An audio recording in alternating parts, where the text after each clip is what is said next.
Hi everyone, and welcome back to Everyone's a Critic with your girl Queenie and your boy Kojo. Um, we're discussing Love Island today, week 2. Kojo, tell me, how you feeling? It's been it's been a funny week of Love Island. It's been an explosive week, an explosive second week. Mm. Um, we've had beef, we had new Islanders, we've had Islanders who took a step in the villa, took a step right out the villa. New potential love couples forming. So there's been a lot going on Yeah, over the last 2 weeks, and it's still very, very early days. So very early days, and I don't know if like I feel like there's just been so many new people coming in. I don't remember how it's been years past, but to me it seems like yeah. there's so many. There's so many new people coming in. Mm-hmm. Um, But yeah, so for example, Friday's episode, we saw a new girl come in while they were playing a game. And she was very much like, I'm Mr. I'm Mrs. Steal Your Man. Like she's not out here trying to play at all. And today it turns out that her name is Danica, and she decided to separate Luca and Gemma. Gemma. Gemma.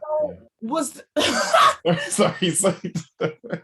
And to be honest, right, at first I was like, I don't know how I feel about this. Like, she could have just gotten to know Luca Yeah. and left them together. But then it's like, no. Firstly, you want to be memorable, right? Secondly, if you're trying to get to know someone, you have to really disrupt their status quo, right? If they're still going to be sharing a bed together every night, right? That's not going to work out in your favor. Do you know what I mean? So when Gemma's like, oh, like there were two other single people that you could have. So Danica and Gemma had a conversation, and Gemma was like, there were two single people that you could have picked from, like that you could have chosen from. I was like, true, but why would she do that? Because Why would she do that? because Luca's clearly doing somebody else. See, we messaged about this, and you were like, "Oh, this is a great thing for Luca." That I boy really is think it is. I still think it is. that boy is upset. That boy is trapped right now. He doesn't want to be there. He looked like he was disgusted with Danica when she picked him, and was like had his like back turned to her at some point. It was just like rolling his eyes. He's upset, and to be honest, it did border quite just being rude. And I know when Danica initially got to the house, and he had that private moment in the booth with the camera and everything else, and was like, oh yeah, oh she's this and she's that. Oh yeah, like very nice. He's doing all that business. It's clearly all chat because you know, I just it's awkward when Danica was explaining to Luca her rationale of, I just want to get to know you, you're a typical type of guy to go for.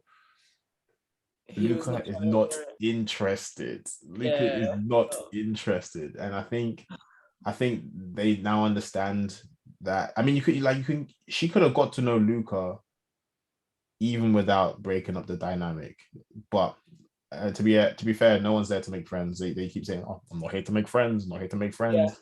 Yeah. So it's fine. It's just like I just think it's a dead end, and now she's in a situation where she could have picked one of the single guys and like actively gotten to know them.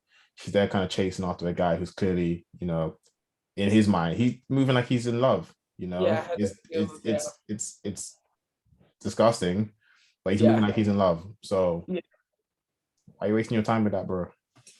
It is, it's bonkers. But I guess you as a person, like as a bombshell, you have to go in thinking that you're, you know, everything. Do you know what I mean? Yeah. So that was her like almost, telling us like, I'm that bitch, essentially. But Luca's like, How's no. that going to work out for her with, with this dynamic? He's sleeping on a bed outside. He's like, I I'm know. good. Luca's like, no, you're not. I'm good. Settle down. So yeah, that's Bless that. her. But yeah, I mean, and Remy was there, like, could have gone with Remy, but poor Remy. Nice little segue there. I didn't notice this, so I jumped on Twitter afterwards. But apparently, Amber said "bye, rapper" when he left the house. Yeah, yeah. Actually, let's speak about Amber for 1 minute because like she suddenly turned into like this like mean girl, like not mean girl, but like She being petty. She being petty and catty. yeah, like she started off really nice, and now suddenly like we're starting to see her true colors a bit, Yeah. darling. Who was What's it? going on there? Luca. I think it's Luca made a joke that she doesn't really like Dami, and she was like, ha ha ha, ha, ha. Like, I mean, that's your partner, that's your couple. Yeah, Like oh yeah, yeah. you don't like him, not really like him, not you don't like it. And she's just laughing. And then Yeah. when Danica came into the villa, and then all the girls are kind of acting like a bit guarded and everything else, and just doing the chatty business. And she spoke about, oh yeah, I'm not gonna give her a tour. Like, why are they giving her a tour? As soon as she walked over here, she's like, oh, you want a First tour? person, You want bruv, a tour? I was like, bruv. what? And then she was like, oh, is it just me that's gonna give a tour? Yeah, because Apparently. didn't we sit here and say that we weren't gonna give her a tour? Stupid ass. I think Amber clearly doesn't like Dami. Clearly doesn't like Dami. Dami clearly doesn't like her. They are one of the few couples that I guess are still in the union that they first started the season. Yeah. Obviously, Kenna and Indiyah being the other one, which we're going to talk about in a second. But yeah, Amber's a weird one. I think Amber doesn't know this, but she's not in a strong position with the public, at least on Twitter. Who knows across the UK? Yeah. It's like on Twitter, Amber is not a favorite in the slightest. No. But that bi rapper line was funny. Do you vote in these things? Hell no, I ain't got time. Should I? Do you? She votes. She definitely votes. I think this might be the first year that I voted. Democratic Queenie. She votes. But who did she vote for? Dami and Indiyah. Absolutely. Oh yeah, makes sense. Because you're voting for your favorite boy and your favorite girl, Dami and Indiyah. What do you think of that pairing then of Dami and Indiyah? I think it's delicious. Mm. And I remember we got like a little tiny wincy glimpse of it. I think it must have been either late last week or earlier this week, where they were just kind of like sat on the bed together, but like it was giving pure friend vibes, but still it was like there could be something there. Mm. Do you know what I mean? And so, and then obviously now we can see the cracks with Dami and Amber, and then you hear Dami say like, you know, in the real world, like he would probably be speaking to Amber and Indiyah at the same time, but he can't do that in the house because like of optics or whatever, which is fair enough. So the fact that we know that Indiyah is also Dami's type, I'm here for it. Yeah, Dami's. I guess he hasn't wowed me. I haven't really been all that interested in him, but I think he's showing he's like a smart guy and also a considerate person. I think it's the fact that he clearly is interested in Indiyah, but knows he can't just explore that outright. You see the awkward conversation come about when he's having an honest conversation with Ekin-Su and Jay about his feelings towards Indiyah, and then who comes waltzing over, and Ekin-Su, the way she transformed the whole conversation, like, oh yeah, so like, you know, I took the remember when I was talking about that thing the other day, and that's why I have a headache. And then they none of them can keep it going, so they all kind of just sit there in silence, it seems. And Amber's like, why are you lot so awkward? Why are you so serious? And it's like, no. Literally, it's like, okay. So awkward. But I think, but you know, sorry. No, go on. I was just gonna say another awkward moment was when Indiyah went over to Ikenna with the smoothie. Like, I didn't think that was that awkward. Oh, it was so awkward. No, it was awkward. It was awkward for Remy, especially. It was. Oh no, I actually felt bad for him. I didn't think Remy was ever really in there in the first place. He wasn't in there, but I feel like he didn't even get a chance to he got no playtime with anybody, because every time I saw Remy having a conversation with somebody, someone else walked over, hey, can I pull that for a chat? Yeah. And he'd be like, he didn't do what Danica has done. Do you know what I mean? Which is, I'm here, let's go. He didn't do what Ekin-Su has done. It's like, I'm here, chaos. Yeah. You know what I mean? Even Jay, Yeah. when he came, was like, "Oh, so are you set?" He was saying to Tasha, "Yeah, are you set with this guy?" Do you know what I mean? Like, he wasn't really making moves like that, which is unfortunate for himself. And I think it made it even worse because of the way they like edited it. So, like, in one shot, it was like it was Remy being like, yeah, you know, like Indiyah and da-da-da-da. And then the next shot was her being like, I'm gonna make a Kenner a smoothie. I was like, what? Yeah, and I was like, oh, clearly, like she hasn't picked up what he's put down. Do you know what I mean? That's if he's put anything down at all. Yeah.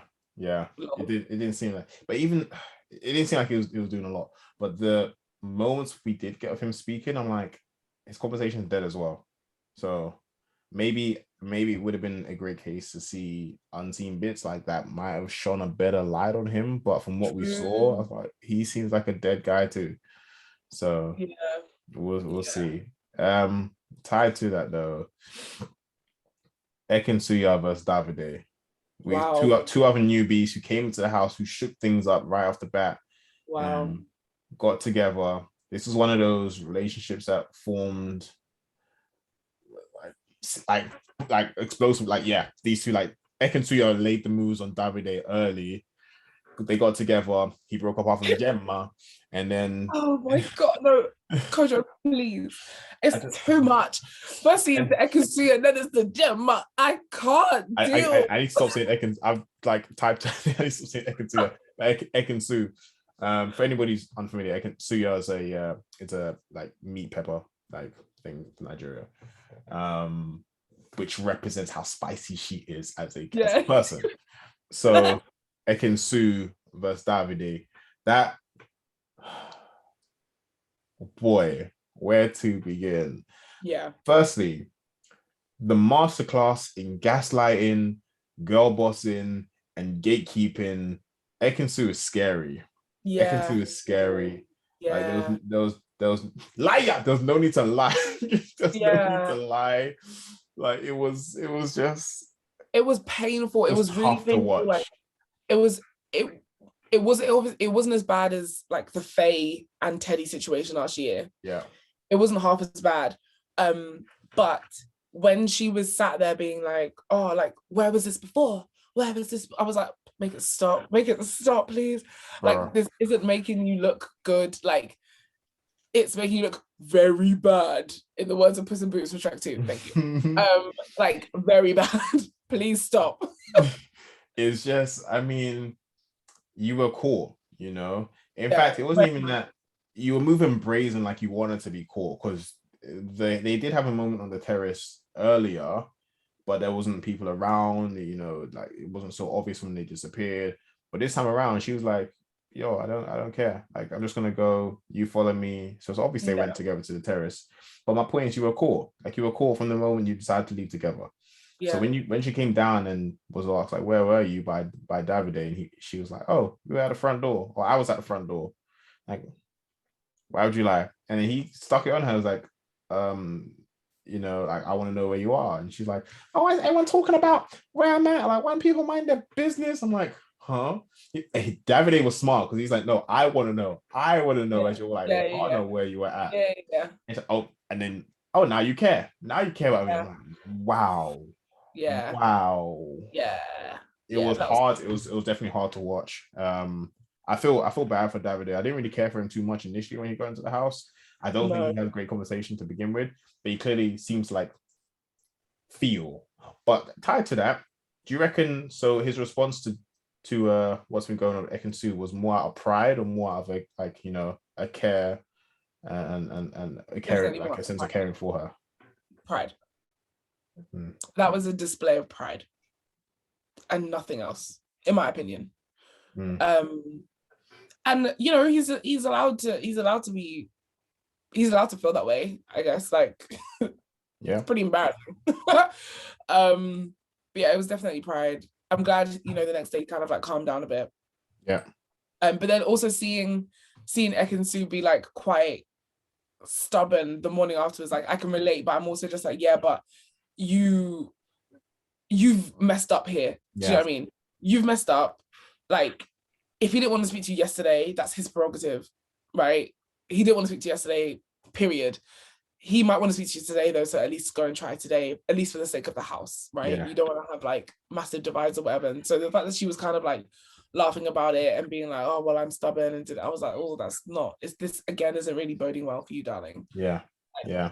Yeah, that line about her being stubborn as well just also pissed me off. I'm like, Yeah. bro, you wronged him. You're in the wrong. Like, there's no moral high ground here for you. You No. wronged him. So when she tried to speak to him and he was like, nope, I'm not interested. I don't want to speak to you. And you can Yeah. see her sense of entitlement. She's like, I'm not going to get angry. I just want to have a chat. Yeah. He's like, I don't want to speak to you. Like, I don't want to Yeah. speak to you. You've Yeah. hurt me. You wronged me, and you're not entitled to, whatever sense of like guilt alleviation that you want to get out of this Yeah. conversation. Like, you were Yeah. wrong, and now I need to deal with that sense of hurt, whether it's from pride or a sense of like loss for like what could have been a Yeah. romantic relationship. Yeah. But One thing I will say though is like throughout this season is that there's a lot of like logical thinking going on. And by that I mean like you'll hear a lot of people say, like, so for example, Davide said to Jay, sorry, I was like, I'm not going to be angry at you because actually this has nothing to do with you. Like, yeah, I can't be mad at you. Do you know what I mean? For using Ekin-Su, because at the can I speak? Because at the end of the day, the loyalty was with Ekin-Su, was between Ekin-Su and Davide and not between Jay because he just got there. Yeah. And then you also see the same thing happen with like Gemma and Danica, where she was like, of course you're gonna split me and Luca up if Luca's the person that you're gonna go for, kind of thing. Like, yeah. And I think especially in Gemma's eyes as well, like she's kind of been there before in a sense of having to fight for love because she had to fight for Davide in the past with Ekin-Su and whatever. So I think that's quite like refreshing to see, like for me anyway, just to see like how sometimes mature people can be about these situations, which I guess it's still early on, it's still early days, so that probably speaks a lot to it. In 3 weeks time it might not be that way. Yeah, we'll see how it goes. But yeah, any other big Love Island plots or storylines you want to mention? No, that's pretty much it. What are you excited to see next week? I'm excited to see what comes about from this Dami, Indiyah, Ikenna, Amber situation. If maybe they'll just swap couples entirely, but I haven't really seen anything from Amber and Ikenna, and I don't think Amber's going to be into Ikenna like that. But we'll see. Hopefully get some new people in the house again. I'm enjoying this kind of cyclical, like this revolving door of just getting new people in there. Yeah. So that's fun. Like do a little shake up of situations in the villa. But yeah, other than that, anything? What about you? Definitely Dami and Indiyah. Like, I do really hope that something comes of that. Because I think that they would be a strong, solid couple, like as in strong enough to win potentially. Ooh. As in if it works out in week 3 and they maintain that till week 8 or however many weeks it is, like that would be pretty flipping good. Shout out to Ekin-Su, man, keeping this villa alive. They're paying her a pretty penny and we appreciate you, darling. Deserves every penny. Queenie and I will have an announcement of Love Island related things sometime soon, so do check out our Instagram, follow our Twitter, YouTube, Spotify, all that kind of stuff. We're here, there, and everywhere at this point.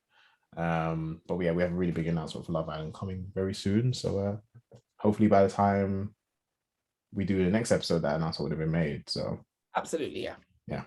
Anyway, exciting. Until next week. Yeah. All right. Take care. Thanks, everyone. Bye. Bye.